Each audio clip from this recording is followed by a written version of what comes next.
American born and I'll die an American. Welcome to our group.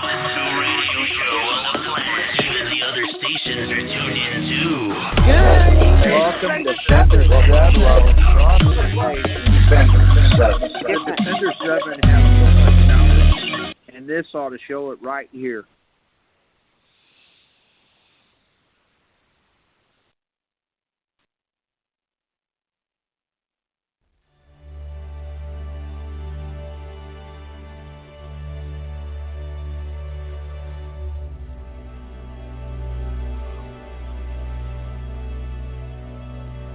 Do you or someone you know suffer from depression?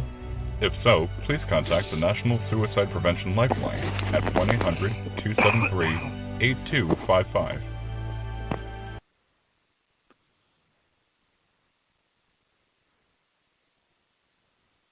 Good evening and welcome to the Defenders 7 Survival Saturday night broadcast with your host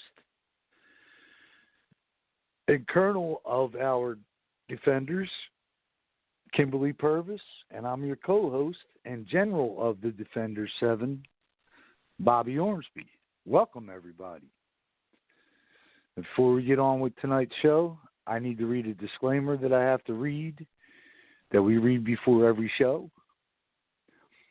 The views and opinions expressed on the Defenders 7 radio show and Facebook page are those of the callers and or authors and do not necessarily reflect the official policy or position of the Defenders 7. Now, with that being said, welcome again. I hope everybody calls in tonight. We got a good show set up for tonight. And for the next few weeks, we'll be going off of one of the websites that Colonel Kimberly Purvis has come across. So feel free to call in, weigh in on what we talk about.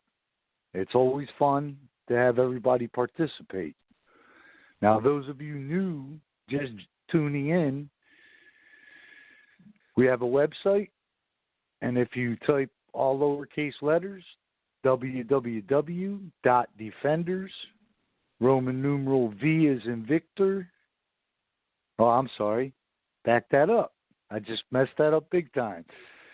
www.defenders, Roman numeral V as in Victor with 2 small i's.com.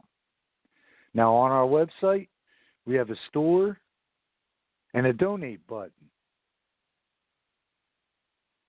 100% of all proceeds from our store and any donations we bring in go back 100% to our communities throughout all 50 states in a time of need.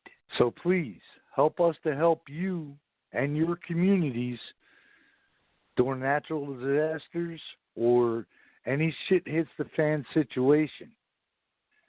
Because donations and sales from our store is how we're able to afford to help pay to do these things to help your community. Now, we can be reached on MeWe by clicking on organizations and scrolling all the way down to Defenders 7 Humanitarian American Patriot Group. Or join us on our Facebook national page by typing in the search box, all capital letters, Defenders 7. And now for tonight's show and all shows we do here on Blog Talk, we really do like it when you call in. And that number to call, area code 914-205-5773.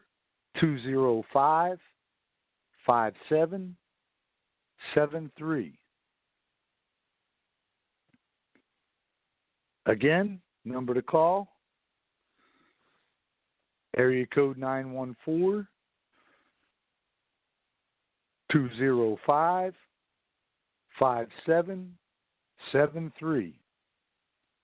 I'm now opening up the phone lines. Come on, people, call in. And with us is our Colonel, Kimberly Purvis. Hello. Our Lieutenant General, Christopher Weathers. Good evening. And I believe this is Maria Delamain. No. Try again, mister. No, that's Captain from Wisconsin, Miss Lorna Munson. Wisconsin. Get it right. AKA Slacker. Oh, AKA Slacker.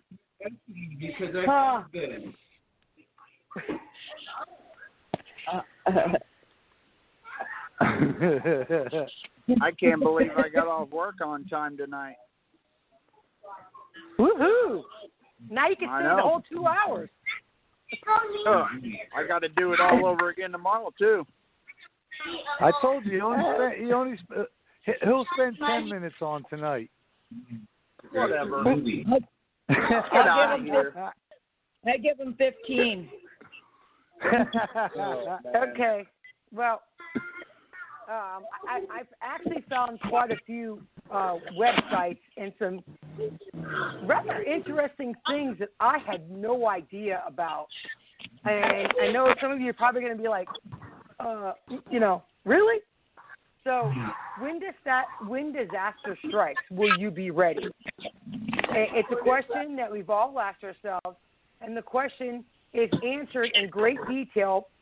And this author of this particular book, it's called The Prepper's Survival Handbook. And I happened to find it at Barnes & Noble.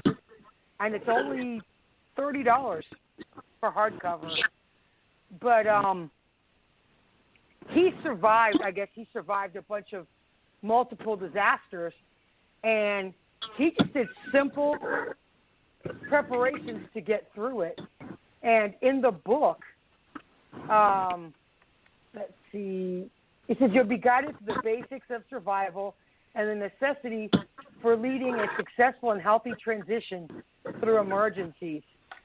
So in the book, it has 10 foods to store and how to keep them, how to secure clean drinking water, what to keep in your first aid kit, which, by the way, we've already gone over a lot of this, but he also has other insights and what to give. How to maintain a healthy and functional household during stress or duress, 5 ways to support your children through all that will come up for them, how to support yourself or others with disabilities or illnesses, and 8 tips to master your mind and maintain your mental health. So, boy. Well, you're out of that I know. question. Shut up. But this looks like a pretty good book. You better read it front to back then. Well, he says don't be a hoarder. Don't live in fear during a pandemic. Have your supplies. But, I mean, he goes into depth of how he made it through the disasters that he's been through. Does it have pictures? I have no idea, but I bet it does. I bet it does. If it doesn't, then Lorna can't use it. So this is something that I had no idea. One of these ways I had no idea about. 4 time-tested techniques to preserve eggs. Okay, and they use some 19th century methods. So back in the old homesteading days, it was important to preserve eggs during the summer months, since hens will decrease or stop their egg production in winter. So everybody knows you can pickle eggs and then refrigerate them. Now, if you pickle them you can actually store them on a shelf if you do the, submerge them into the water, boil it, get all the air out and all that cool stuff, and you can seal the jars and store them on your shelf, or you could keep them in your refrigerator like I do. But or you can take the eggs, rub mineral oil over them. What? That cracked me up. What?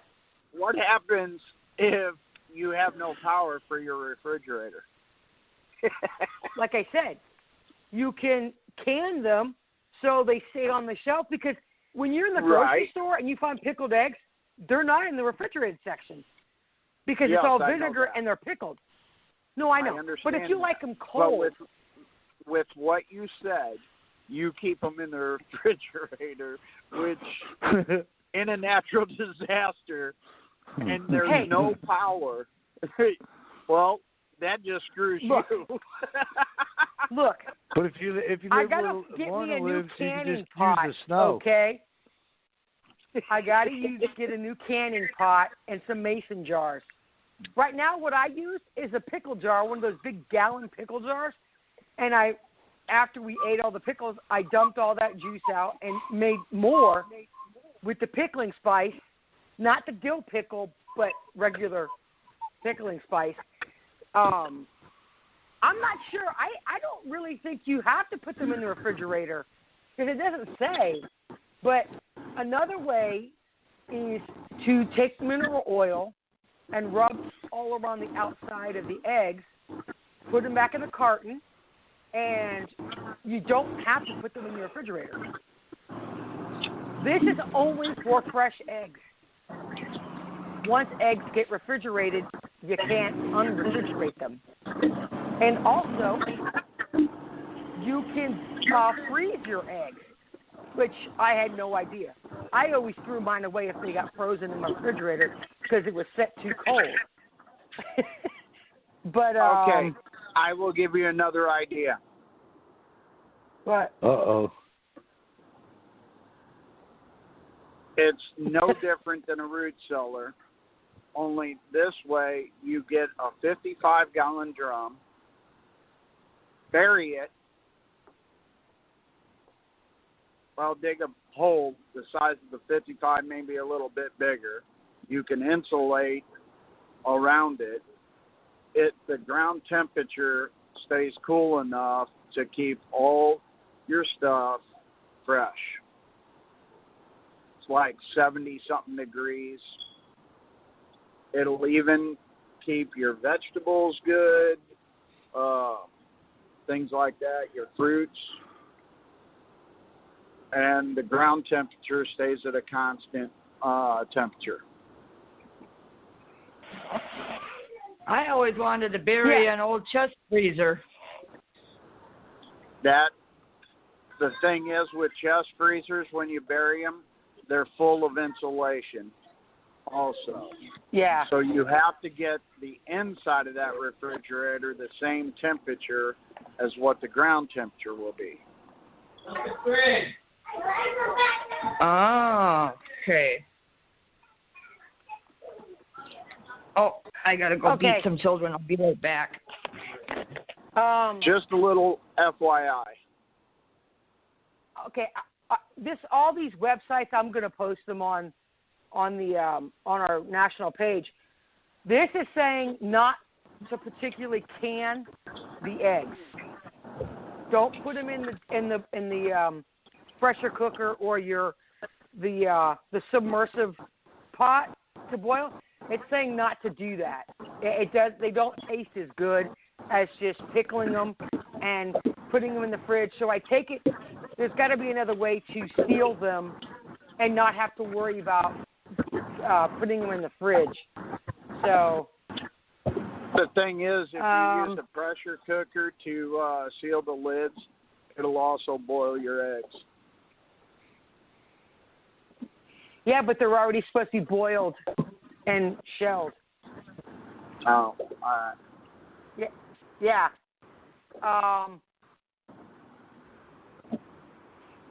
So I'm gonna read over this, but there's also water glass to preserve eggs without pickling them. And then I'm trying to find, okay, so freezing eggs, I did not know that. But, so basically what you do is you crack the eggs and into the egg tray. So it's not in a shell. And then you put them in your freezer. So basically they're like ice trays with eggs. So, I know. So when you need an egg, like you would if you need an ice cube, you pop it out, let it thaw, and then you can use it. But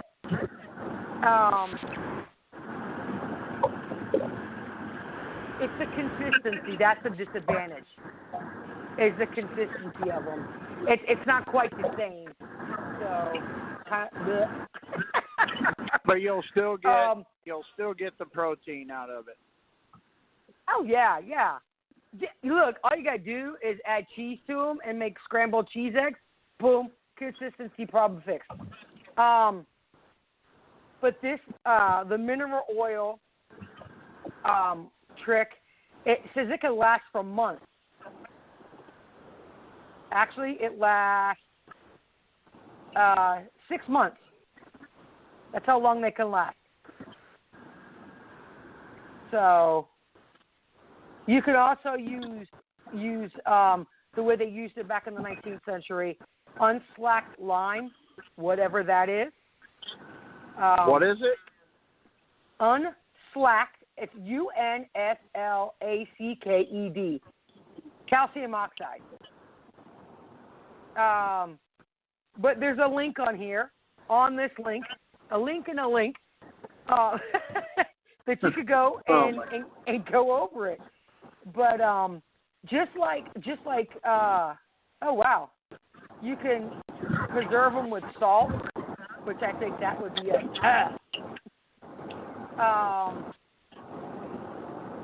you can use butter or grease to preserve them, and they last for 2 to 3 months. And the same thing as the olive oil. It's just rub the grease all over them, or melted butter. So you could do that. And then, that just sounds nasty. There's 1,000-year eggs. Well, it looks kind of nasty, but it's a delicacy in China, and they preserve them for 100 days. And by calling them 1,000-year egg, it's just romantic, I guess. Whatever. So there's recipes on how to preserve the eggs that way. I mean, it's pretty cool, but I had no idea that you could freeze eggs, which I thought was pretty friggin' cool. But one I'll thing post about that. Salt, hey, Kim, one thing about salt, you can actually cure a lot of different things with salt. Mm-hmm. Bacon, especially ham. Any kind of meat. Oh, any meat? Oh, okay. I just thought it was like your bacon, your pork, ham. Nope. All kinds wow. of meat. Deer meat, so, pork, snake, bird, it doesn't matter. You can cure it. So there's also another thing. I don't know about anybody else, but when I buy potatoes, if you don't use them fast enough, they rot, they get soft, they start growing, the little eyes, and they start resprouting and all that BS. And, it's like, whatever. So I found a website, and there's 9 different ways to store potatoes. So basically, you sort your potatoes out. After buying a bunch of potatoes, or if you happen to be growing them, go through them, and any ones that pretty much you want to keep the best looking ones separate, because those are the ones you're going to store up. The other ones, try using them as fast as you can. So they will rot faster. the ones that are cut, bruised, or any marks on it like that. So you can cure the potatoes to reverse the damage and extend their storage life.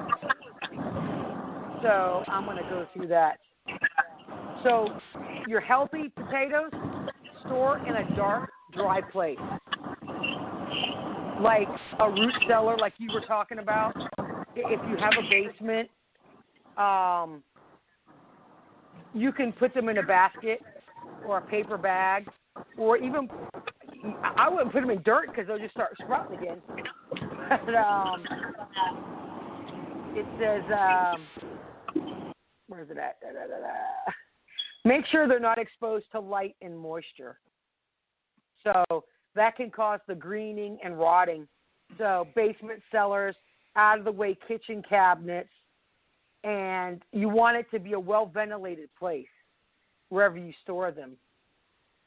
So, and don't put them in airtight containers. Now, I've never personally had pickled potatoes, but it's just,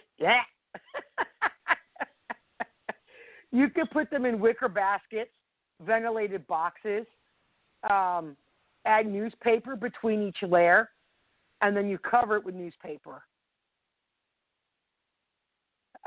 Keep the temperature cool, and they keep best less than 50 degrees for maximum storage length. And usually it should be kept between 35 and 40 degrees in a cool, dark room. And refrigerators are too cold for potatoes. And not to mention, they would absorb all the smells that's in your refrigerator. And that would not be good. That would be nasty. But also, in your refrigerator, it's good to have a box of baking soda. And that does absorb a lot of the smells. Because like me, I'll have leftovers, and whatever it is, it'll get in the refrigerator, and the smell, I mean, if it's onions or the spices from chicken or whatever, everything will unless you want your potatoes tasting like onions, but, you know. So always check your potatoes for spoilage. So they can last for a few months if you store them. Those back in the day, I don't know if they still make these. It's called a tater and onion bin. You know, I'm sure, Bobby, you guys have seen one. Oh yeah, we had one of them growing up. Yeah, I mean, I'm sure you could make one if you can't find one, but that's some of the best ways to keep them too. So the potato gains a subtle green color over time. I don't know if you guys have noticed that when you peel the potatoes, a little green tint to it. That's normal. So the flesh will soften and appear slightly withered, and that's caused by exposure to light. So cut the green portion away before you cook it. Peel the potato, and you'll be fine. You're not going to die from it. I've actually had my potatoes sprout in the bag or wherever I kept them. I just cut the eyes off. You can actually replant the eyes with part of the potato. So, and when potatoes start to rot, they're rancid. I don't know how, but they're rancid when they start to rot. I don't know if you've ever noticed that or not. You could also cure your potatoes for long-term storage. You can even make them last longer. And so the cured potatoes are usually the ones that have the minor cuts and bruises. So use your imperfect ones for that. And it says, lay your potatoes on a bed of newspaper in a cool, dark place. Raise the temp to 50 to 60 degrees. Let the potatoes sit that way undisturbed for about 2 weeks. The potato skins will be thickened and dry, brush off any large clumps of dirt from the surface of the potato and store them according to the directions above. So that will be the other one, from number 4. Yeah.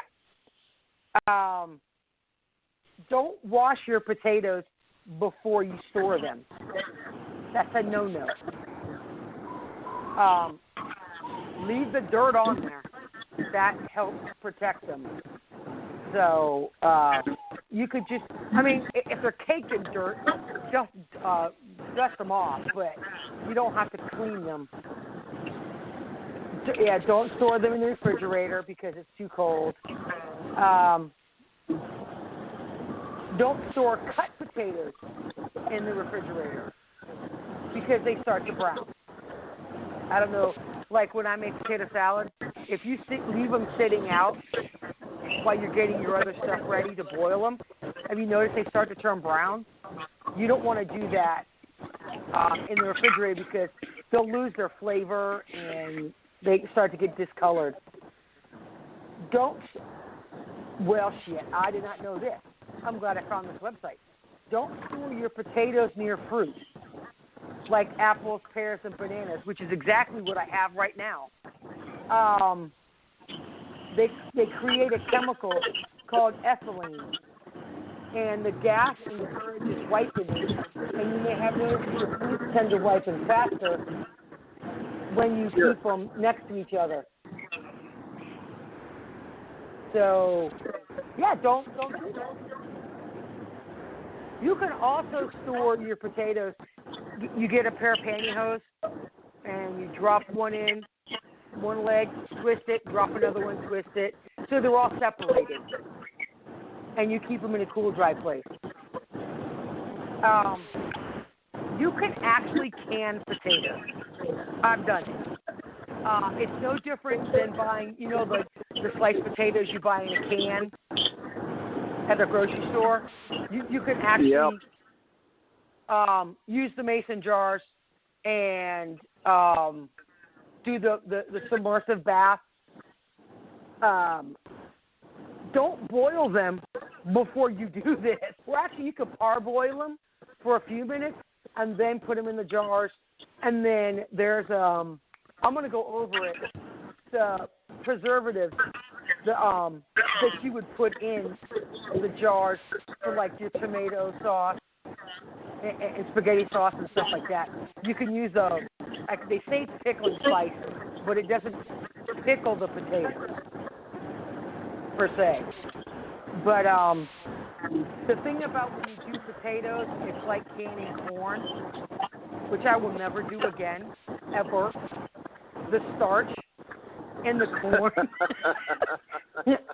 Let me tell you something. I had like 35 jars of corn explode because you have to boil.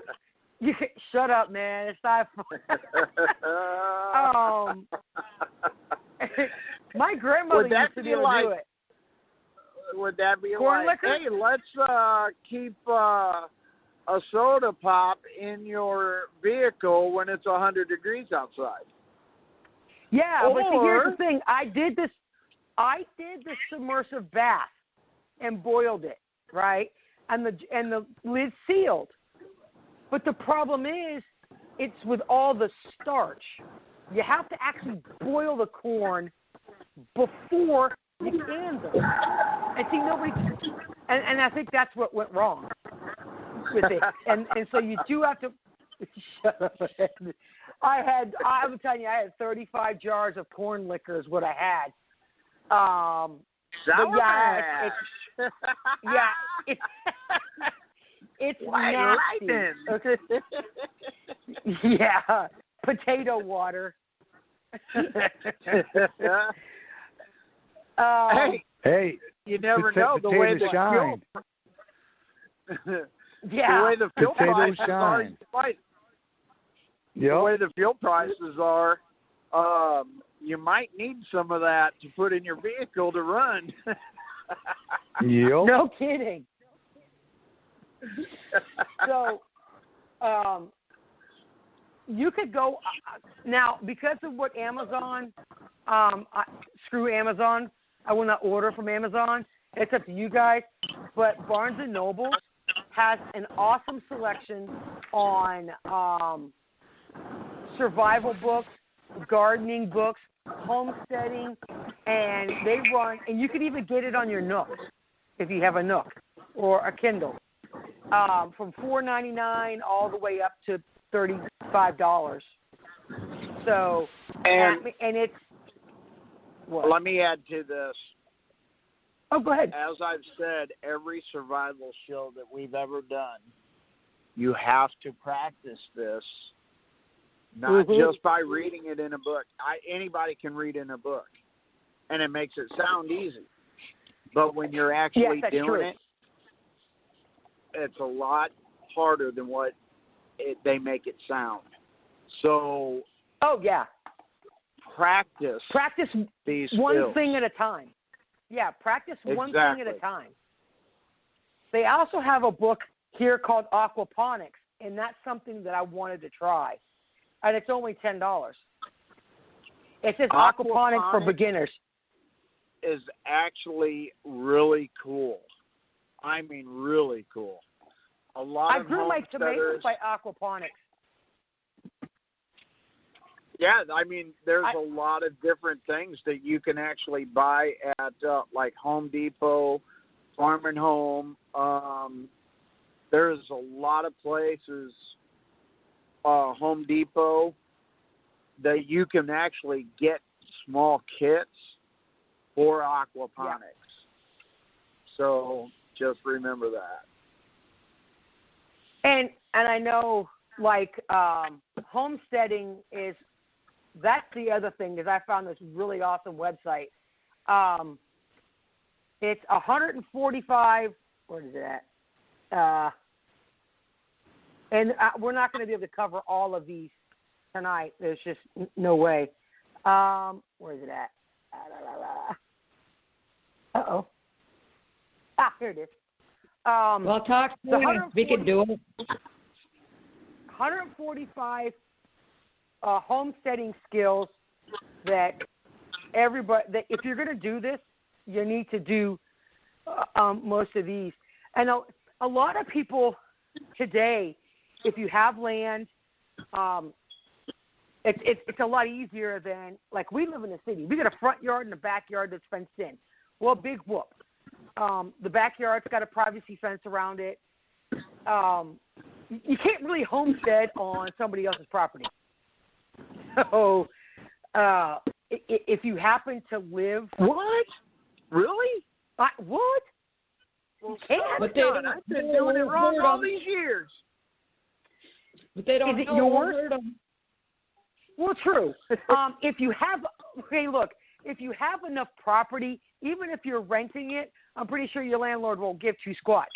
But you need at least an acre or two before you could do any type of homesteading. You got to have some room to do things. So there's a homestead. This is awesome. It's a website, and it tells you everything. So it has food preparation skills, homemaking skills, gardening skills, animal and livestock raising, survival skills, other self-sufficient living skills. And I'm sure you guys have probably done most of these anyway. Like we've already talked about, canning your own produce and fruits and vegetables and all that cool stuff. Right. You could get, it's called the Blue Book from Ball, and I got mine at Walmart, and it has everything in it, from how to put meat up, jellies, jams, potatoes, other tomatoes, and all that cool stuff. So, by the way, if you're canning tomatoes, wait out here. The Don't citric acid the citric acid that you have to put in it, you can help them mix it pick out all the crap. in the pot when you boil down your tomatoes. I found it because my dipshit ex-boyfriend burnt, and he put too much citric acid in it. So what I did was I washed my jars and let them dry, and then I added the citric acid to each jar. So, yeah, don't. I recommend to not do it. It's just no. It was a bad experience. Now, for some people, it says prepare wheat without a grinder. Not sure how to do it, but this goes into how to do it on this website. You could go look on it. Baking your own bread. And, of course, you're going to have the yeast, the flour, and all that good stuff. If you store flour, don't leave it in the bags that it comes in, because you could get the little weevils and all that crap. You can store them in the 5-gallon, like a paint bucket with that seal. You could pour it all in there, or you could actually buy them like that, so it's airtight. You don't want to keep that sealed, in the bags. I made that mistake myself many years ago. You can bake bread without an oven. You can done make it? bread right on an open fire. Yeah. You can actually use a grill. But make it like a smoker. There are so many different things. Using cast iron apparently is the best way to go, especially if you're doing it outside. Use cast iron. It's called the Dutch oven. Oh, yeah, those are awesome. They weigh a ton, but they're awesome. You can prepare raw milk. I just can't do that. Like I said, each of these items have another link you could go to, and it actually gives you instructions on how to do every single one of these things. But it would take us a month of Sundays for us in order to go through 145 different steps. Make your own butter. Actually, it's better for you. My grandmother used to churn her own butter back in the day. Today's butter, margarine, I should say, is only one enzyme short of plastic. So let me tell you never something about churning butter. It takes a long time. I always thought that I was in trouble. My grandma, I've actually churned butter, and it sucks. It's like an ice cream churn. Yes, same thing. There's the electric ones, and then there's the hand-operated ones where you got to spin it. Oh my, you're right. When my grandparents wanted to make, she's like, you guys want any homemade ice cream? We're like, yeah, cool. And until we had to mix it ourselves. And let me tell you something, that's a pain in the ass. But get an electric one, it's better. I know, we had one of those too. But she wouldn't break it out when we were there. You also have to have work for it. Salt with that also, with a whole lot of ice. Yep, the ice cream salt. And it's not, when they say ice cream salt, it's not to eat it. It's to put on the ice to keep it cold. Yeah. Right. But it's pretty good, though. It's awesome stuff when you make it. It's one of the best. On that note, y'all, I am home. I am home. I am starving, and I'm taking a shower. Wow, you made it 40 whole minutes. We're exactly. Impressed. Yeah. See? Yeah, I just proved you all freaking wrong. You probably just hung in there so you wouldn't have to hear the crap. Uh-huh. No, I literally just pulled into my driveway. Sorry. Dude up the Werthers. Oh, boy. That's fine. Go, shower, eat, go to bed, whatever. Yeah, I got to work in the morning, too. Yeah, because we can smell you All over right, here y'all. in South Carolina. God bless and good night. Good night. All right, brother. Good night. So, anywho, number 7, if you happen to have, it makes it a lot easier if you're going to homestead and you have like a few milking cows, or dairy cows, whatever you want to call them, because you can have all this dairy to make everything you want. You can make homemade cheese, or you can also make your own specialty cheese. So, and the good thing about homesteading, you could, if you prepare it right, you can actually go to farmers markets and sell it. So that's, cash for yourself to have a farm, if you're so lucky. You can also make yogurt, sour cream. You can make all of that stuff. Any dairy product you want, you can make it. This next one is pretty cool, and I'm gonna tell you a little secret about making jelly or preserves. If you have a fig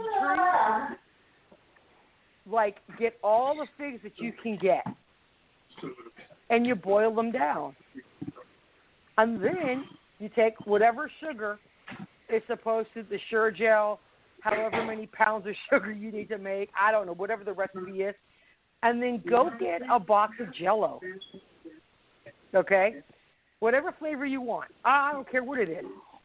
I've made watermelon, strawberry, cherry, it doesn't matter. And you dump it in the mixture, and you can't taste the fig. After you boil it and add the sugar, the sure gel, and the Jell-O, it changes it to whatever color it's supposed to be, and it tastes just like that. The only difference is it's figs, and they're healthy. So, if you want to make raspberry preserve, go get raspberry jelly or Jell-O, and put. My dad, we wanted to figure out how to do this because we didn't have enough of, except blueberries we did, like the raspberries and blackberries and stuff, and we didn't have enough. So we got this brilliant idea to try the figs, and that's what we did. So you don't have to make 1 billion pounds of fig preserve. You can actually make other flavors, and it's pretty cool, and it's awesome. You can either freeze. Well, damn it. Hold on. Got a little ahead of myself. Not all foods can be canned. So I have found out. And if you don't want to freeze it, you can also dehydrate it. Get you a good food dehydrator. You can dehydrate any fruit can be dehydrated pretty much.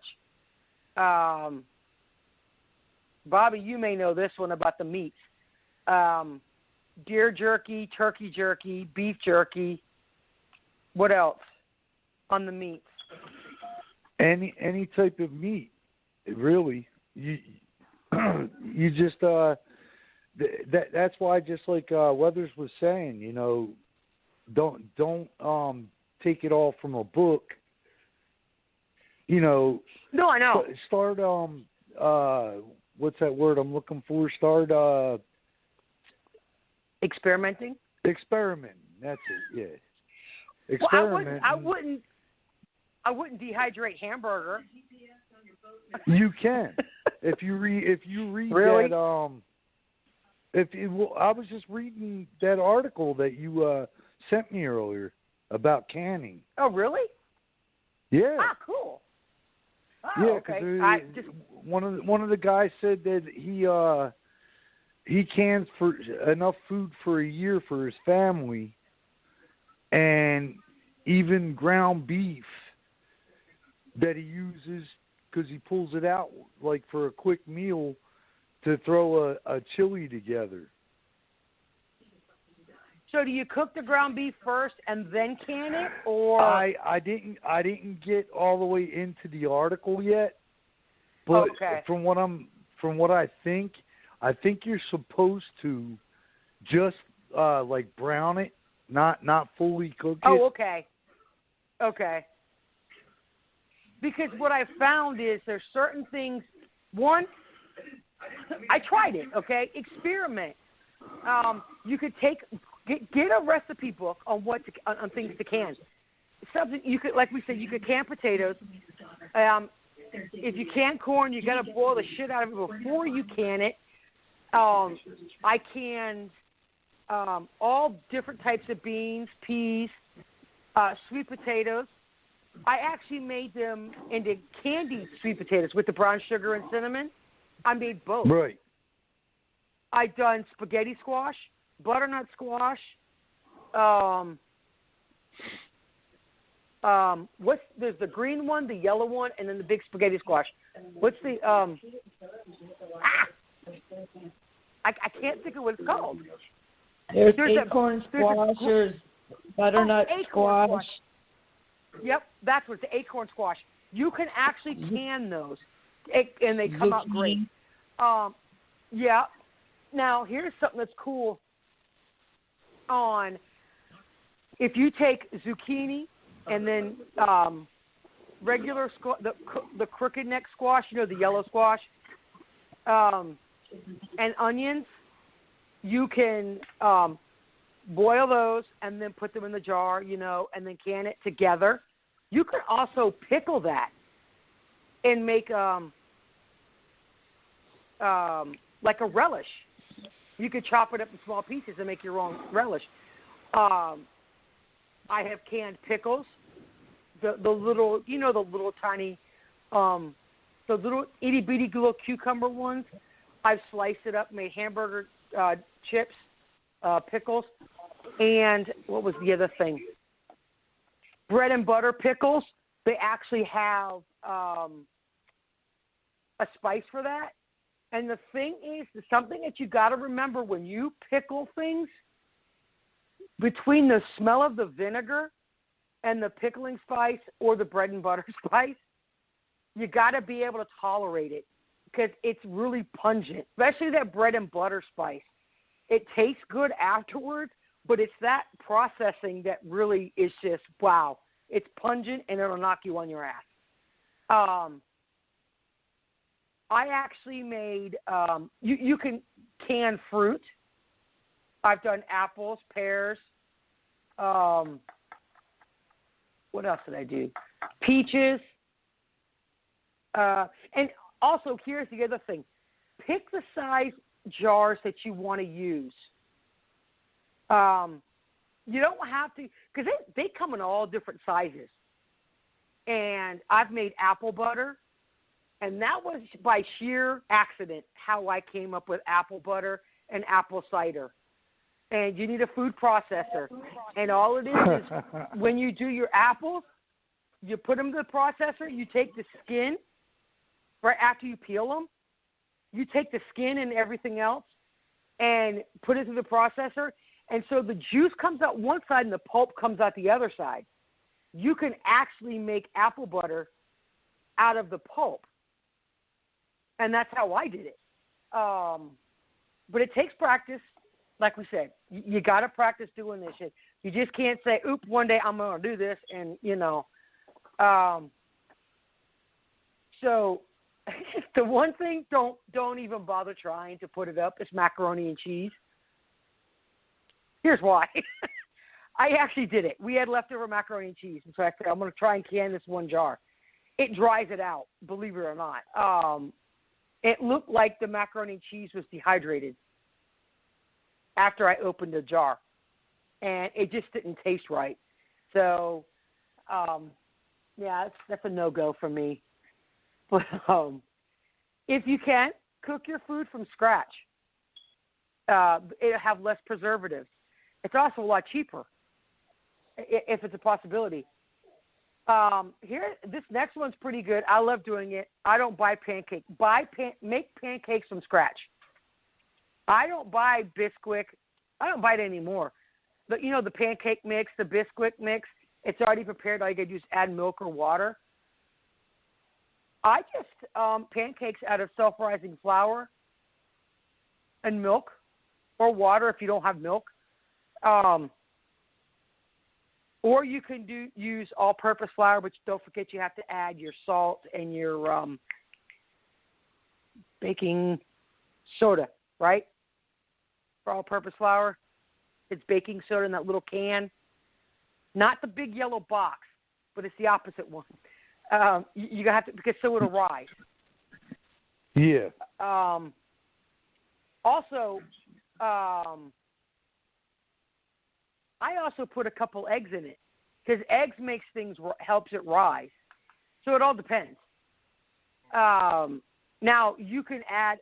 I've added sliced bananas. I've added blueberries. I've actually done almonds that are sliced. Almond shavings. I mean, you could make them any way you want, but make it from scratch because flour is like $1.50 for a 5-pound bag. I mean, so it's a lot cheaper than buying your pancake mixes. You can make your own meat stock from scratch. One thing is like, what is it? The neck bones. You could use that, and then you use a little bit of broth, and you can make your own stock with scraps of meat, whatever, with the bones and the meat and everything else, and that's how you can make your own. Plan your meals if you hunt. Also by your vegetables, depending on the season. Plan your meals by what season it is if you haven't canned stuff to make life a lot easier.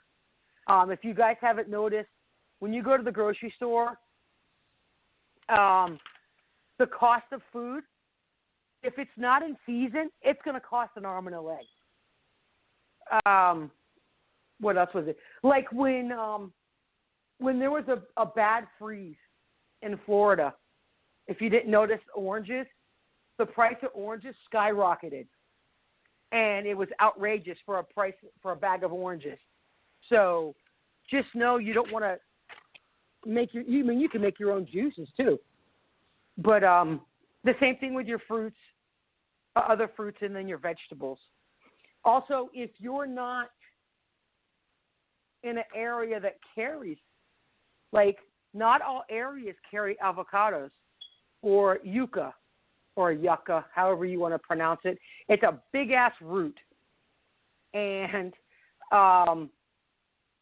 they range anywhere from like 5 inches long to 1.5 feet, 2 foot long. And you peel it like a potato, and they're dipped in wax. So that's how they preserve them. You peel the yucca, and it's actually a Cuban or Hispanic food, and you boil the crap out of it until it boils down, and you got to make the garlic and butter stuff to pour over it. But anywho, don't want to get sidetracked. But things like that are not everywhere. Also, it says cook with a cast iron skillet. It has something to do with, I don't know, maybe because it's seasoned. You have to season your cast iron skillet. Never, ever, ever, ever, ever, ever put your cast iron skillet in the dishwasher unless you want to be killed. I don't know. Do you have any, Bobby or Lorna? Have any what? Cast iron skillets? No. Okay. Did your mother or your grandmother ever have cast iron? Oh yeah. My mom and grandma did. Yeah, my roommate, soon to be wife, she put my cast iron skillet in the dishwasher. I could have killed her. I just said, leave my house now. And she's like, why? I'm like, just leave before I strangle you. If you do that, you have to reseason it. And a lot of times to clean it is just take table salt, put it in the pan, and take a paper towel and scrub it out that way. And then you could rinse it. By all means, rinse it out, but don't use soap on it, because then you got to put. Oh, did you guys ever use a certain type of oil or shortening on yours when it got seasoned? Yeah. What kind did you use? Actually, lard. Okay, yeah. So the shortening, the Crisco. Okay, yeah. You just put it all on the inside, and then when you put it in your oven, flip it upside down, and you bake it. That's how you season. That's what it means by seasoning a cast iron skillet or your pots, whatever you cook with. I don't know if it's the iron that makes food taste different, a good different, but you can also use them on a fire, and it won't damage them like your aluminum and all that other crap, the stainless steel that you get, and so it lasts longer. I know Walmart has a whole line of cast iron in the sporting goods section. So they got the big Dutch oven, the big huge frying pan, all the way down to a little tiny one that you could cook eggs in. I mean, and then it has the tripod that's got a rack on it. You put right over the fire, and then you put your pan on top of the rack. So it works really great when you're outdoors. I didn't know you could freeze herbs, honestly. I grew them and then wash them, and then you have to let them completely dry before you chop them up. If you're going to chop them up, then you have to let them dry again before you put them into whatever bottle or shaker that you want to put them in. But apparently you can freeze them. So there's no reason why, if you're in apocalypse, that you can't have seasoning or herbs and stuff. Having mint in your yard, by the way, prevents fleas on your pets and in your yard. I did not know that. But you'd have to plant plenty of it in order to do that. I've never done this myself. Make homemade starter dough from scratch. That's something for myself that I have to experiment with. They make bread cookers. They got the little loaf pans you can put in your oven, but you have to have the yeast, the flour, and the salt and all that cool stuff. But with the cost of everything going up, make your own bread. You could also make your own smokehouse. So, Bobby, would you happen to know how to do that? To make a smokehouse? Yeah, that's been a while, though. I mean, it's no different than you get those big, huge grills that has a smoker on the side where you put, hickory wood or whatever. You can actually make a smokehouse. You can actually make your own homemade smoker out of your grill, your charcoal grill. Just put some wood one in that has a side and, compartment. Yeah, well, you don't even have to go that route. I mean, I'm talking about even these disposable grills. Oh, really? Instead of you put a couple charcoal in there to get the fire started. Yeah. And you use kindling wood, but then you want to get some mesquite or smoke wood chips. Oh, okay. And then so just tight like my little. I call it my ghetto grill. It's one of them little. It's a tabletop. It's one of those ones. Oh, okay. That looks like. Yeah. That looks like a big bobber, a big fishing bobber. Okay. Yeah. I got one of those, And all you do is put, like I said, like 2 or 3 charcoal briquettes in it, and then get you some kindling wood. Get you a little fire going on it, and once you get it hot enough, and you know, you just like a regular fire, you just keep on feeding the fire. And then you put your meat on there, and you seal. But not like grilling it, right? No. Okay. On the racks, like you can get the racks. You can even get a second rack if you want. It's real simple to do. But anyway, you get the fire going real good. You put your first grate over top. Then you put your meat.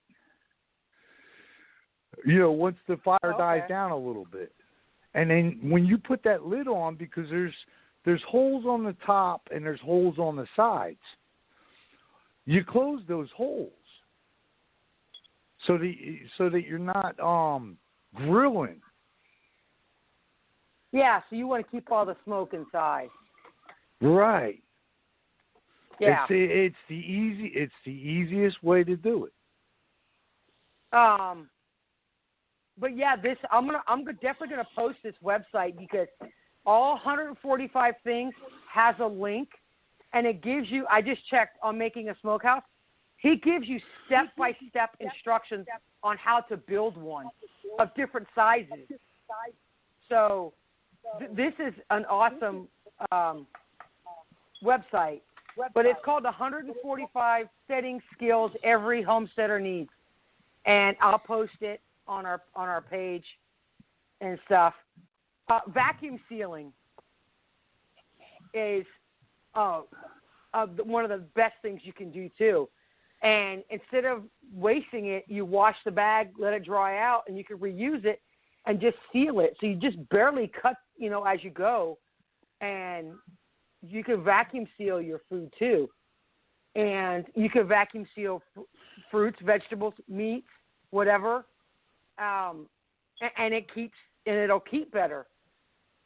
They're saying make your own beer. You could also make homemade wine, that's a nightmare in itself. But see, if you have maple trees, you can tap the maple trees. It all depends on where you live. You can make your own homemade vinegar. You can make apple cider vinegar. Of course, and then, like we said, dehydrating fruits and vegetables and canning tomatoes. I know we got plenty of time, and that's only 25 things, but we could do the next section, like next week. It's homemade skills, where you can make your own homemade cleaning products and skincare and all of that. Awesome. Cool stuff. And then there's gardening skills. Now, you know what? I want to go over this one thing. It's got hydroponic gardening, straw bale gardening. You can make your own greenhouse. I went to Lowe's online, and I bought one of their greenhouses, right? And it's the one with that heavy vinyl plastic with the PVC pipes to put it all together and that cool shit.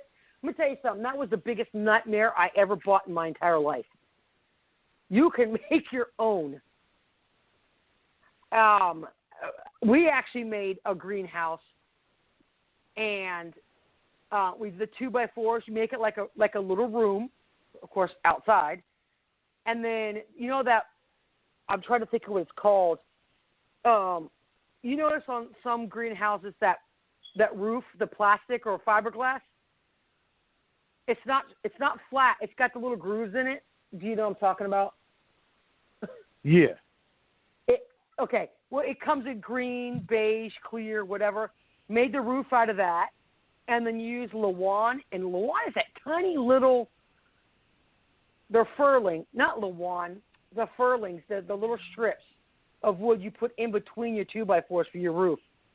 And then for the two of the sides, I use plexiglass, so we have a window. And then because we put it in between our trailer and our a building, and we closed it in. And then I did the same thing with the sides. Actually took insulation and insulated it on the two building walls.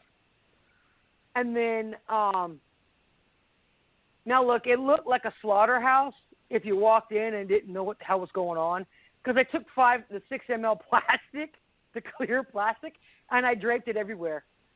And the reason why I did that was because I had not a humidifier, but it's a cool mist fan, and it's a big, huge, like, I don't know, it was like 25 inches across, and it's got a little tray, and you pour water in it, and it will mist through the fan, and it was made for that.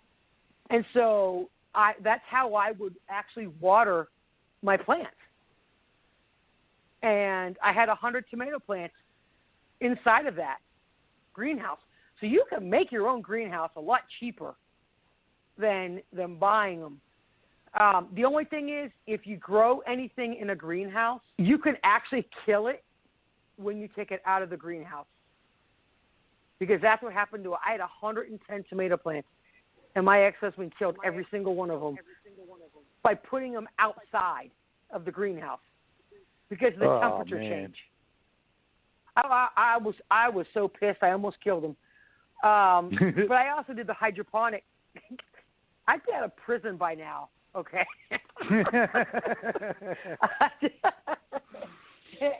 And then, you know what? I think I could have told the judge, Your Honor, he killed my tomato plants, and he would have been like, oh, nah, she can walk. Let her go. But there is one thing about growing tomatoes. In Georgia, in southeast Georgia, it had what's called end rot. I don't know if you've ever heard of end rot. Yeah. It can travel from one farm to the next. Yes. Didn't matter if they were growing tomatoes. It gets in the soil, but it's like in pollen. And every single community, a garden, everything on property in southeast Georgia had end rot, and it killed every tomato plant. But they actually make a pesticide or whatever for end rot. But if you grow your stuff in a greenhouse in their own individual pots, you can avoid that. Not saying it's 100%, but you can do it. So I'm going to go ahead and, where's it at? Where is it at? I'm trying to find it. Oh, here we go. I got this off of Pinterest. I'm still trying to figure out how to get these books, but it talks about different ways to garden, actually. And you can do above the ground gardening if you don't have a lot of space to garden. You could actually do this. I actually did it, and we had a yard. It was probably 15 foot by 20 foot. That was as big as my yard was in the back. And it had the big, huge, because I lived in a townhouse, it had the big, huge privacy fences. We actually had a little garden, mostly tomatoes and jalapenos and stuff. But you could take 1 gallon buckets and you can plant anything in it that you want. Do your starter garden. I would always have one. I took a sheet of plywood and I would have, where you start to sprout the seeds before you plant them. And you could do that. It saves a lot of work. I'm trying to think of the best ways to do the above the ground. You could do make plant boxes, or even buy the plant boxes, for that matter. And that way you don't have to worry about digging into the dirt and everything else. But have you ever done like an above-the-ground garden? Yeah. You have? How did you do yours? How did you do yours? You're talking about, not actual in the ground, right? Yeah. We made boxes and set them up like with 4 legs. Yeah, I've done that too. Made like a table. Yeah. Oh, yeah. You could do it any way you want. Yeah, I mean, I feel it's easier because you're not bending down either. Yeah, and see, that's how I had in my greenhouse. I took sheets of plywood and took sawhorses and put them on the plywood on the sawhorse, and then I had 3, 1 in the middle and 2 on the ends, and boom, there you go. You got an instant table. And then I took 100 pots, and as they got to I'd start in a small pot, and as they got bigger, here's the thing: if you have a transplant, it's gonna try to keep the same soil. Don't take it out with no soil around it. Use the same root ball, the same dirt, and you put it into another one and surrounded by the same kind of dirt. You don't want to use something different because I don't know how long it takes, like a week or two, for it to adjust. Did you put rocks in the bottom? Yeah, you put them on at the bottom. That way, the moisture stays in. Oh, well, yeah, but not too much where you can. No. It depends on where you put your above the ground. Right. Because I had plants, just regular plants, and when it would rain, it would drown the plants. And so what I changed them and put rocks like on the bottom.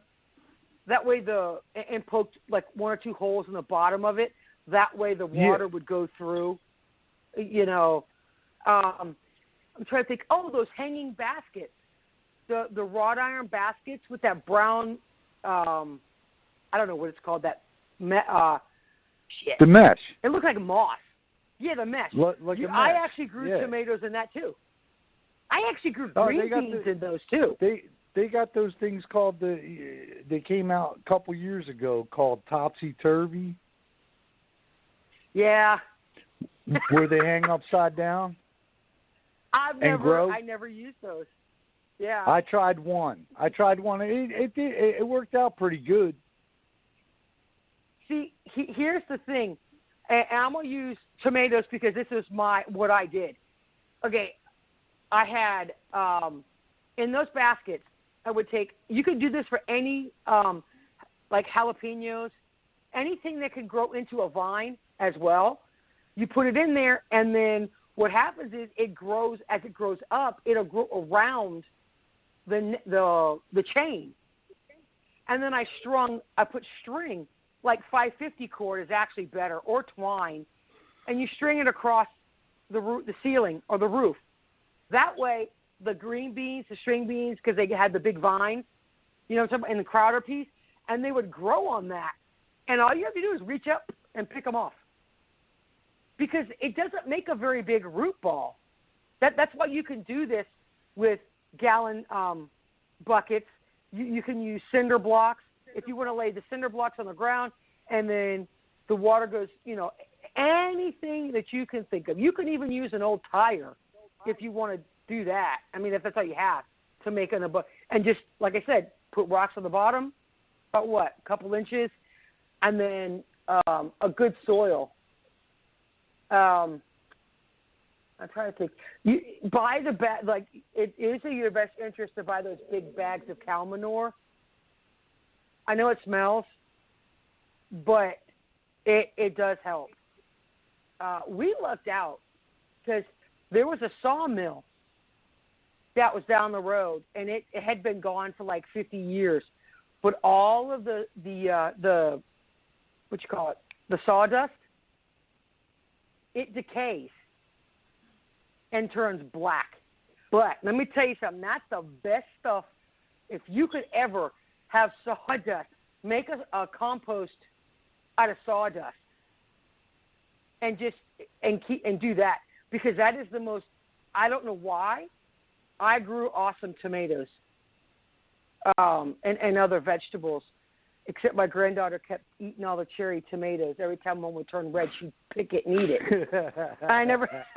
I swear to God, she'd come home from preschool, and she'd climb up on the little step stool, and she'd pick them all. And I'm like, you know what?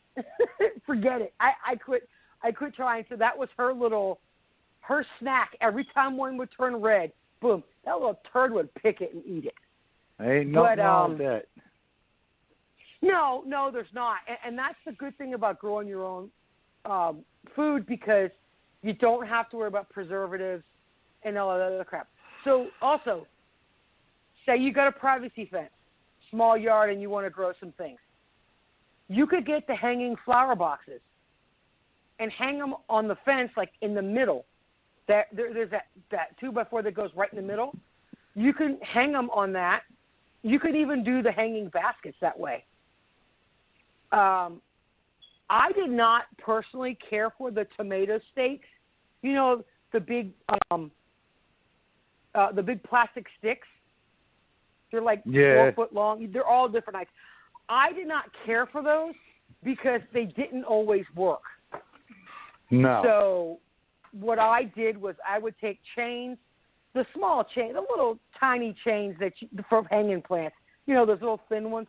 And I would hang it from the rafters, and then take twine, baling twine or whatever, and string it across. And what I would do is, as a tomato plant grew up, I would take the little tendrils and I would wrap it around, and it would grow nice and strong, and then the rope would actually secure it more than those tomatoes. I mean, I put the tomato stakes there to get it started, but other than that, I didn't personally care for those because it didn't really help. You know, trying to think of another way if you want to. Crap. You can also use lattice. If you guys don't know what lattice is, go to Lowe's or Home Depot. And it's the stuff that's the thin little wood strips, and it makes like a braided fake-ass wall. You can actually use those as well.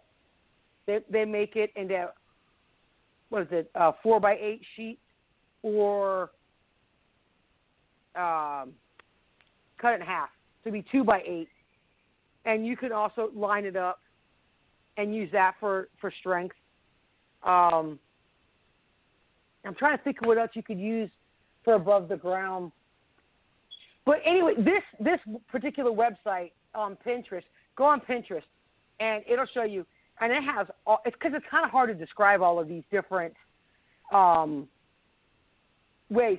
A lot of times you can also go to your nurseries, not baby nursery, but your plant nursery, and sometimes they give the plastic trays away. You can use those as well for starters, to start your seeds, or you can actually let your stuff grow. I actually tried this, and I never could get it to grow worth crap. You know, all your not your iceberg lettuce, but the other kind, arugula and the purple lettuce and all those. You know what I'm talking about? You get it in the bags at the grocery store. I could never grow that. I tried my hardest, and it just would never grow. I am not a lettuce grower by all means. There's no value in lettuce anyway. Huh? There's no value in lettuce iceberg. Anyway. No, that's iceberg lettuce. No, your spinach, the arugula, that purple lettuce, the spring lettuce. It's got all those, it's like 5 different, radicchio and all that. That does have some nutritional value. Yeah, it has iron and other vitamins. But iceberg lettuce is the only useless lettuce that I'm pretty sure of I'm not sure. I'm not 100% positive, but I believe it is the one useless lettuce. I think you're right. I believe you're right. Yeah, this has, that same roofing that I'm talking about, Bobby, for the greenhouse, the plastic. They also make it in metal for like the tin. Yeah. They have you take it looks like 2x4s and shape them to a corner, and take the tin and make it to a big rectangle, and they have it filled with dirt, and they're 4 feet off the ground. So you could do that. It also has. Let me see what else. They have a self-watering planter. That would be freaking cool. Also, what is that wood called? Is it pine? So it looks almost finished, but on the Pinterest site, I can't tell. It's that really light colored wood. I don't know if you know what kind that is. Did you get the Pinterest site? Did I post that one, or did I give it to you? But if you go on here, I'll no, I didn't. Damn it. It shows you step by step how to make above the ground gardens on this, and it's pretty awesome. And like most nurseries, they have the clear plastic, that really, really thick plastic. It's like 6 ml. And then they have the PVC pipe, and they make the dome and all that. And you could make that pretty much for a year-round garden, depending on where you live, I guess. If you live in Wisconsin, you can't do it. And we never used, when I worked at the tree nursery, we never used clear plastic for some of the plants that needed shade. We used white. And then the doors at the ends were white. Oh, yes, they make black, clear, and I guess they make the white. Well, it's just so, like, if in the wintertime, you could, because they need some sunshine. And if you use the clear, the light still gets in. So you have to have, because if you use black, it won't get any sunlight.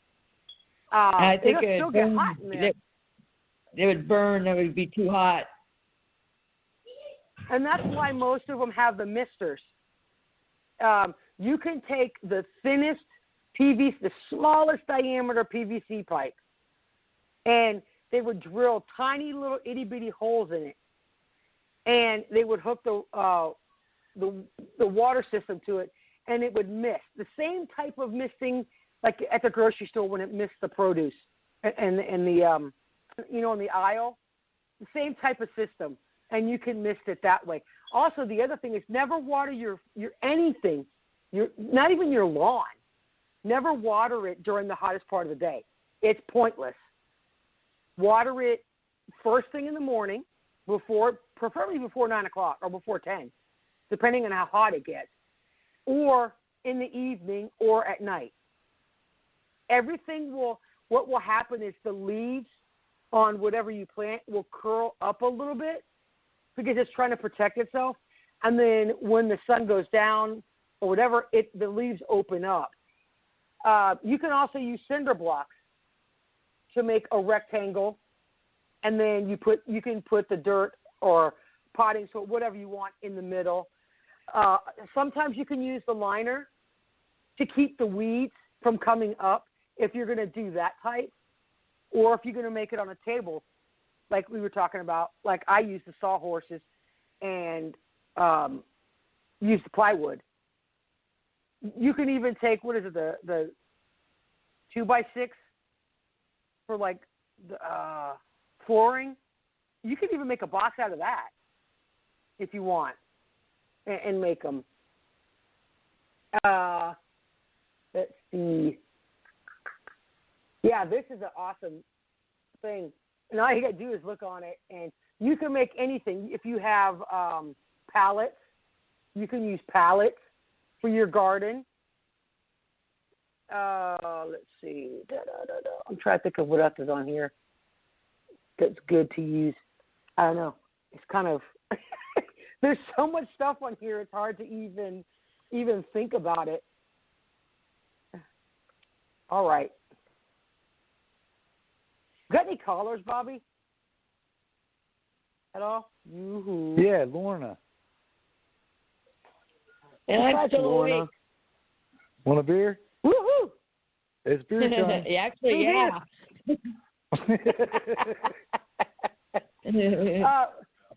Bobby, on that Pinterest site, it actually shows the counter height garden boxes, and it shows exactly what we're talking about.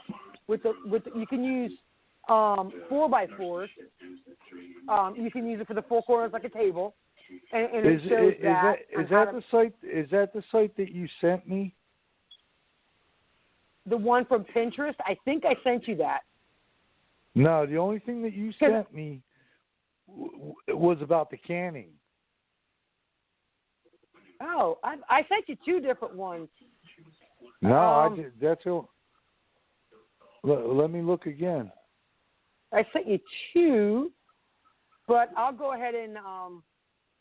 Oh yeah, homesteading.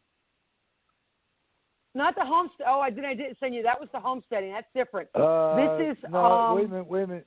Planting a survival garden. Yep, that's it. And it's got a barn on it. 2 barns. For the picture on the top. I just clicked on it. Hold on. Yeah. Okay, that's it's Pinterest. But it has everything. This is even cool. I didn't even see this. You can build, your gutters for your roof outside. You can use your gutters. You get 2 4x4s and 4 2x4s. You connect the 4x4s with the 2x4s, and then put the gutters and attach them to the 2x4s. And you can plant stuff in it and make it 4 high, and that's like your herbs. You could plant your herbs and stuff like that. That is so cool.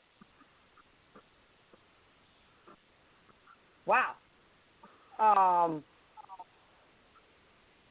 But yeah, this has everything. This Pinterest site has everything.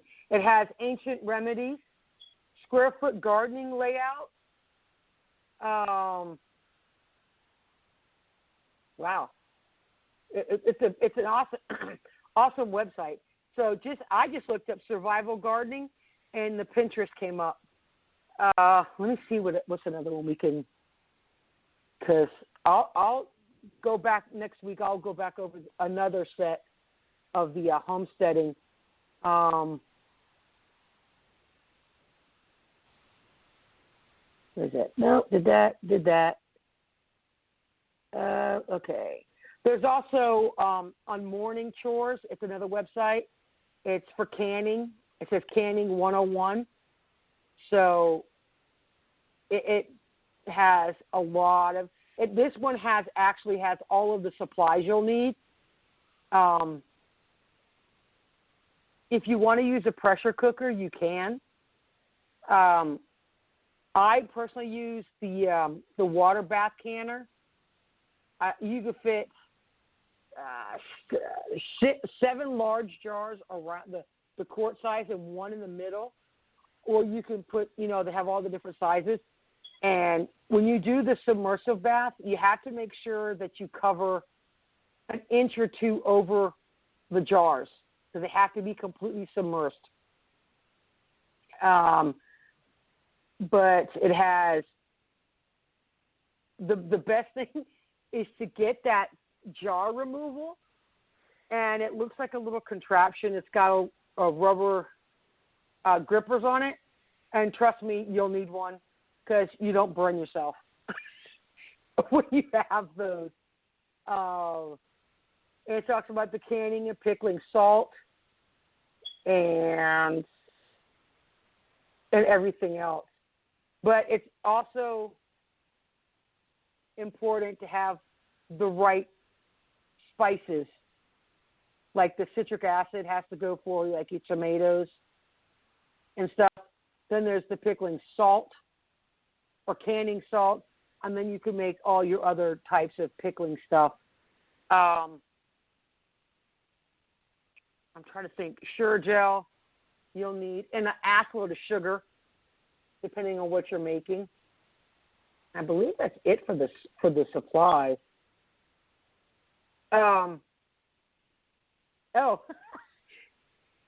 Trust me on this one. I actually used my camping stove to can my stuff. With the little propane tanks you screw on, you can actually use that stove for canning. Oh yeah. That way, I did it outside, so my house didn't get to be 100 degrees, and I just put it on the porch, put it on the little table on the porch, and boom, I cooked it outside. You can make actually quite a bit with one propane can. So I'm trying to think of anything else so we don't have to go too much into other things.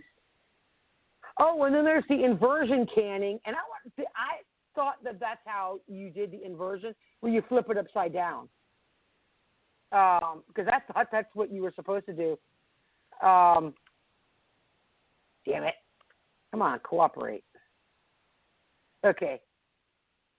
Let's see. Inversion canning, trying to see if it's okay.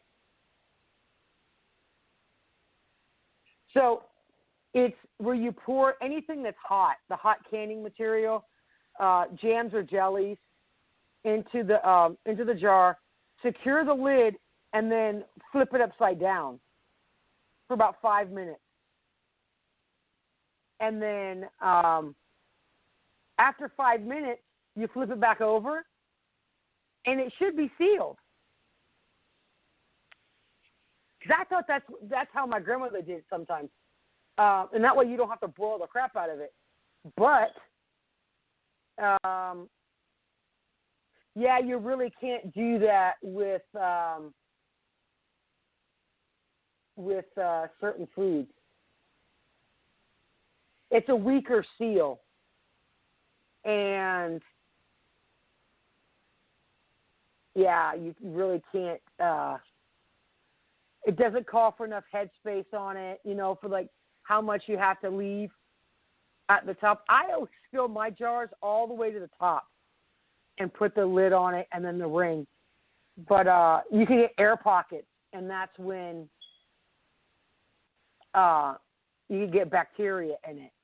Also, if you can and you touch the lid if it pops up, that means the seal's broken. I wouldn't eat it unless you just made it. Then what you have to do is if it pops, just have to resubmerge it and reboil it again, because what it's doing is it's taking all the air out. So, but they're saying it usually works better for just jams and jellies and preserves. Taking the air out, just like taking Lorna's air out of her head. Hey. This other one? Hey. Have you tried this? Paraffin wax? Have you done the paraffin wax to seal your jars? We used to do that. My aunt used to do it with jelly. Yeah, that's the only thing I haven't tried yet. I haven't. My grandmother did. She did all of it. But you pour it into thin layers as it dries and dries, and you leave about make it about a half-inch thick. But the wax seals can't remove the air bubbles. So that's why you have that plastic stick that you're supposed to stick in the jar, and I tap the jars so all the bubbles would come up. That's the whole point, of using the pressure cooker or the submersion. I did not know you could do this. Aspirin preservation. It's not safe because it raises the acidity of foods, and aspirin could kill you if you have too much. You could also do oven canning. So, but the only problem with that is not all mason jars are meant to be put in the oven because they can shatter. So, but it's telling you definitely look, get that. I personally got the ball one, the one who makes the mason jars, and it'll tell you how to do it, step-by-step directions, has little pictures to it, and I mean it's just one of the best books. You could also, I just noticed this, for your potatoes, you know the bread trays that your bread stores will bring all the loaves of bread into the grocery stores? You know those plastic, those trays? If you put your potatoes in that and stack them up, it'll make them last for months. So, yeah, I don't want to go too much further into that and the other stuff because we can just keep going over it next week of other stuff. So, which I want to talk about now. we got you really know how to fly. Back to those smoker thingies that you were talking about earlier. Yeah. My dad made one out of one of those really old refrigerators. So that works too. Yeah, that's. Have you guys watched that stupid show about that family who was in Alaska, but now they're in like Wyoming? Not The Last Frontier. The other the Bush family. You know what I'm talking about? No. I don't know if you guys. Huh? No. Oh, okay. Well, anyway, he made one of the sons made a smoker out of, believe it or not, he made it out of a filing cabinet. But what he had to line it with that metal, you know, the heat-proofing metal that you put for fireplaces or for outdoor grills that you make with the bricks. I mean, it was pretty cool how he made it. I don't really know I watched it, but yeah, you can make it out of anything pretty much, as long as they're heat-proof. But for the pallets, there's another. They call it a cucumber trellis. You take 2 4x4s, however, probably 4 foot tall, and then you take the pallet and lean it up like a lean-to, and you secure the 2 corners of the pallet. I mean, the 4x4s to the pallet, and they planted the cucumber plants at the bottom, and as they grow, you know, it's a vine, and you need a lot of room for like your cucumbers, watermelon, and all of those, the squash plants, but it grows up the pallet, and they end up hanging on the other side through the back side of the pallet. It's pretty cool. That way they don't get rot. And they also, if they lay on the ground too long, they'll be just white instead of green or whatever. Even zucchini will do the same thing. But that's pretty cool.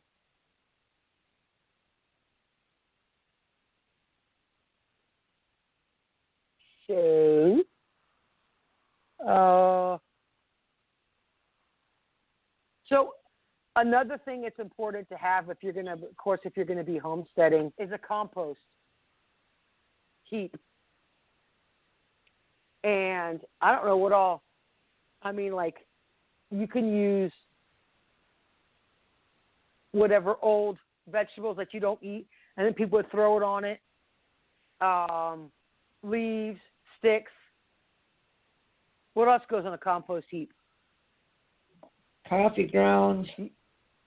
Yeah. And you have to keep flipping it. You got to rotate Eggshells. that. I mean, like, yeah. So you could put all of that and just makes it in the compost, and it's gonna stink. So put it downwind of your house. Newspaper, anything that's gonna rot and decay. Put it in there, and you do it in layers. You know, you just pile it on, spread it out, and then just keep piling on, and the heat from the sun and everything else will just make it rot.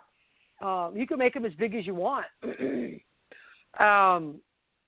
One good thing to do is you get that big, heavy, black plastic, put it on the bottom, on the ground, and then you can make 3 sides, so it doesn't like fall all over and that way you don't have to worry about weeds growing up into it and stuff.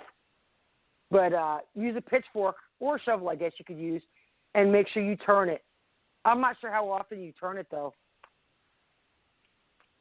Was it once a week, maybe once a month? Do you know? I think it was wasn't it like once a week or something? Twice a week? That's what I was just going to say. About once a week or so. Yeah, I never had one. My grandparents did, but I was too little to really know what they used. You can now, believe it or not, you can also have a worm bed. Make a worm bed so you can go fishing. So you don't have to buy your own bait. You could actually use an old refrigerator or freezer. You take the shelves out, of course, and so it's just the plastic. And get potting soil, topsoil, whatever. And I always threw in newspaper in there, and then any like vegetables, like potatoes, whatever. And not you don't want to like fill it completely up with that stuff, and you could have your own worm bed. And those are good to have. You know, if you like to go fishing, that shit gets expensive. Believe it or not, you could actually to find worms, take a stick, stick it in the ground, and take a brick or a rock and rub the top of it. The vibrations that from the stick draws the worms out of the ground. And that's how you find those.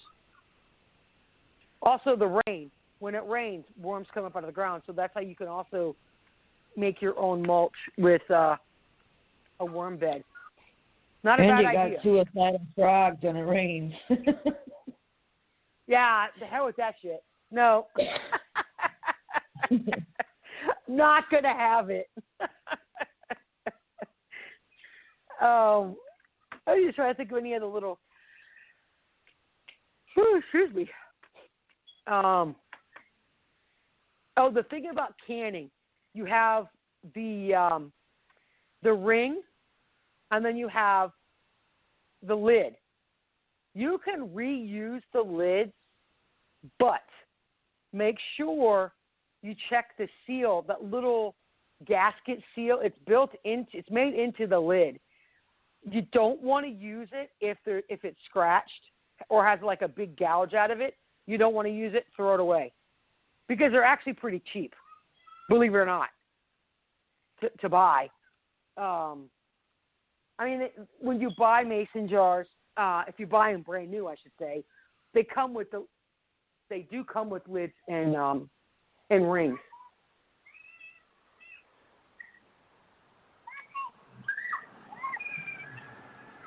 Checking on my dogs. They're outside. They've been outside for an hour. Okay. I had to make sure there's kids across the street playing and yelling, and I don't need my dogs jumping out. Going after the little heathens. You know what else we didn't think about, Bobby? You know the plastic totes? The plastic what? That you put, the plastic totes. Oh, yeah. Storage totes. You can even use those. Now they got the big tall ones. They got the long flat ones. The flat ones would actually be pretty good to use because I don't think the root balls get very big. I mean, they really don't. Right. You can use those. And then the cool thing about it is at the end of the season, wash them, stack them, put them up. I mean, that's the good thing about those. So it's a lot cheaper than your plywoods and things like that. And you could actually put those in your garage or whatever, and they don't rot. Well, let me rephrase that. If they're left outside to not be cared for, then yes, they will rot. But that's not a bad idea. I was just looking at my totes, thinking that you could actually use those too. So I think that's about it for until next week. We go over more of the other kind of things.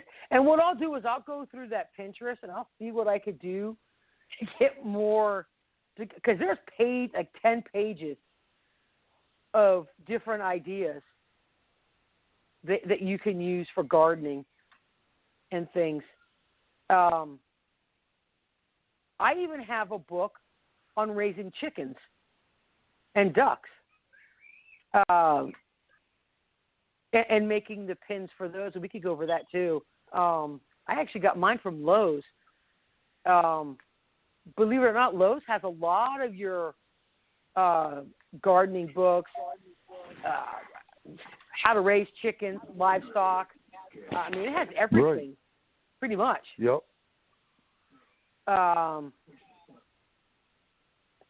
Unfortunately, I don't have a Lowe's. Huh? I don't have a Lowe's. I don't have a Home Depot. All I get is stupid Menards. Menards? You do know what the internet is, right? You know what the internet is, right? Go on Lowe's.com. Go on Lowe's.com. And they will ship it to you. I don't order nothing online. Why? Because I'm paranoid. No. Don't use your bank card. Get a prepaid credit card. I got one. And you could do direct deposit. I use it for the PayPal. And that way it has a definite limit. You can't overcharge it, which is a good thing. So so I transfer money from my bank to PayPal to my card. Or my son will send me whenever he sends me money. And that's how I order our groceries at Kroger's or Dillon's, Walmart, or anywhere. I use that bank card. I don't use my bank card because of hackers and shit like that. And whatever you buy, you have to have that amount of money on there. So those are a good thing to have just for that, so you could order stuff online. Don't you guys set them up having the internet, though? You could do it on your phone. What do you want now? Do you have the internet on your phone? I did with one card called the Bluebird card or a bird something or whatever. Yeah. And you had to use the internet to do it. You couldn't use your phone. Well, you just go, it's card.com. Go online to card.com, and you can order a card with whatever decal you want on it. Mine just happened to have Criminal Minds, and the show Criminal Minds, that's what I picked. Whatever. And you set it up. You can have it, and it actually has its own its own account number and routing number, and you preload it.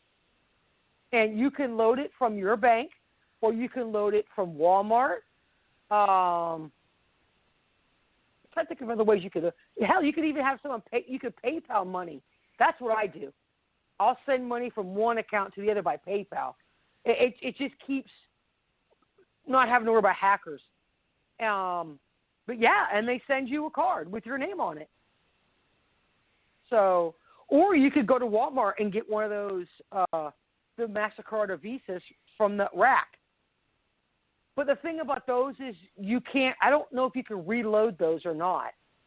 There is one card you can reload at the register, but I believe it's only $200. I'm not 100% sure.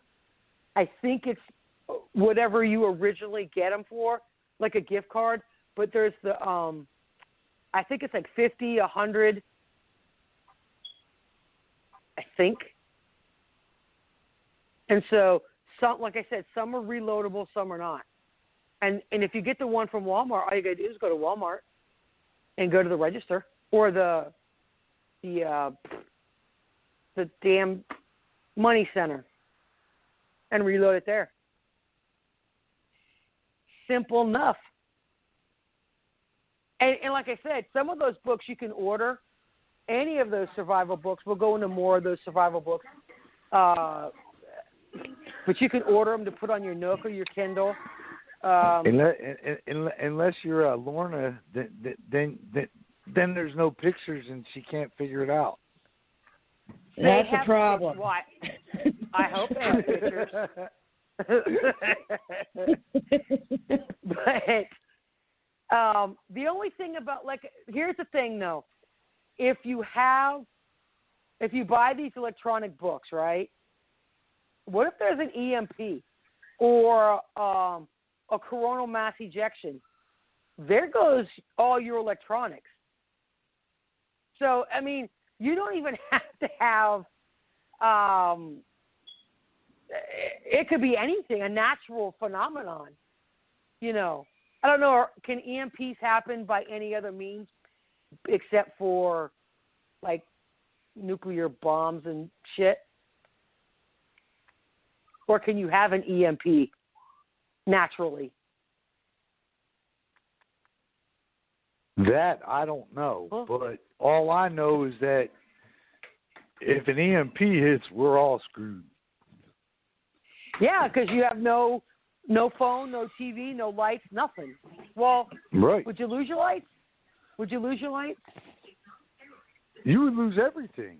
It's on a power grid. Oh, okay. Oh, I didn't know, but I mean, I knew about your electronics itself, your computers, your phones, your cars. Well, you got to think about it. That's the power itself too. Wow, yeah. So it's it'll good be to like, have the old-fashioned blackout. paperback. Exactly. Oh, okay. So it is good to have books. You know. Yes. But you can. Then also you can print the pages off yourself if you want to do that. But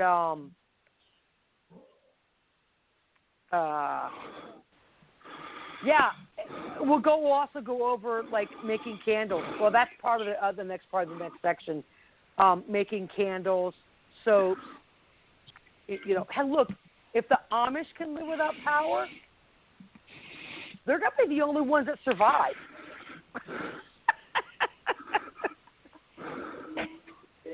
They run their refrigerators and stuff off of kerosene. Huh? Their refrigerators are run by kerosene. How are they run by kerosene? I'm not sure, but that's what I heard, is they got kerosene refrigerators or something. Huh. Something like that. Yeah, they don't have electricity. I could be wrong, but I swear to God I've heard that. Now, the Mennonites are more reformed, and they allow,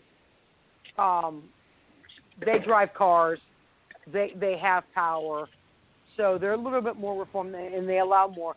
But honestly, I shit you not, the Amish, they're going to outlive everybody if a nuclear bomb, not a nuclear bomb, but if we have an EMP or anything, they don't care. They don't care. They don't have power. They don't have phones. So they got horse and buggies. and so. And we have a ton of them around here. Huh? We have a lot of them around here. We have a lot of Amish up. Well, actually, they're Mennonites, but about a half hour away. So. We're down to 3 minutes. Okie dokie. That was awesome, Kim. No problem. I appreciate it. I mean, I wish we could get the others off their butts and come on here and help us out. And I even Or stay anybody. awake and pay attention most of the time. Listen, guys, any suggestions or any information, if you have any links, let us know, and we'll go over it. You got to do me a favor. I got 8 more days left to Facebook jail. So okay. you got to do me a favor and put that out on our national page. That again, just a reminder that anybody have any show ideas, that that type of spiel. Oh, okay. And I'm going to post the other articles. Okay. How long did you get? Huh? How long did you get? I had a month. 30 days. You got It was actually more than 30 days, though. Mine was it's been too, actually and I more bitched. than 30. Oh, I've been bitching. I've been bitching. I threatened a lawsuit if they didn't take it off. So did I. But and they did. Don't ever call that 800 number. That's a scam. Oh, okay. Oh yeah. For $59.95, we can get you back on Facebook. Yeah, well, $59.95, you can suck these nuts. Yeah, I know. I just said, look, you're in violation of my First Amendment rights, and I'm gonna sue you. And I just had to go the 30-day suspension instead of the 1 year. Yeah. Because that's what they were trying to do. Well, they're going to cut us off. They just said 90 seconds. So, thanks again, and Lorna again. Thank you for participating. Yes. Yep. And thank you for those of you that are listening in. God bless. God bless America. God bless our troops, our first responders, our children, our veterans, and God bless the Defenders VII. Good night, everybody. Good night. Good night.